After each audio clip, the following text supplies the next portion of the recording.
Starting at sunset, Clay County parks are making some big changes. They will be basically closed. However, the green space where you take a walk or ride a bike, that will remain open. News4JAX reporter Scott Johnson is joining us live in Clay County with a look at these new restrictions. Scott? Tom, when the sun goes down, these are the two things that will close. Play equipment like this can't bring the kids out, or sports like what you see in the distance of this park in Fleming Island.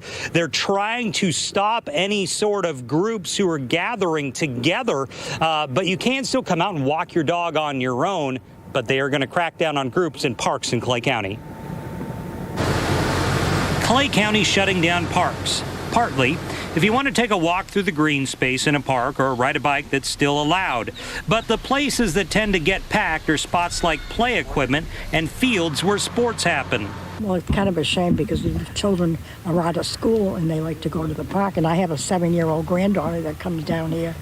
So no more, not tonight anyway, after tonight. Beyond that, Clay is looking to keep boat ramps and docks open. While some counties have struggled with people congregating at the ramps, Clay has not. The other thing I want to discuss is our boat ramps. Again, we do not want to close our boat ramps, and so far we've seen good response this past weekend of our boats keeping their distance and not group gathering at the boat ramps. Put in the water, go enjoy the beautiful waterways that we have here in Clay County.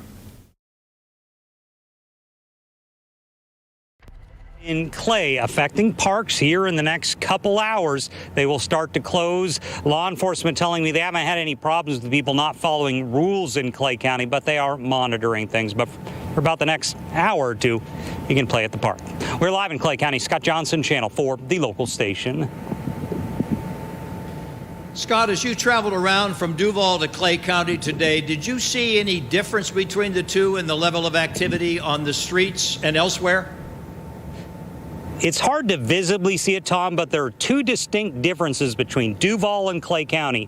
One, county leadership has not done what Mayor Curry did in Jacksonville and asked people to work from home, not necessarily mandating it, but they would like people to use social or physical distancing if they are in a business. So that's a difference. Also, I asked, we've heard some reports up in Jacksonville of problems with house parties and large gatherings. Has that been a problem in Clay? County leadership down here telling me they haven't really heard about that being a problem so far in Clay County. Back to you. Thank you, Scott.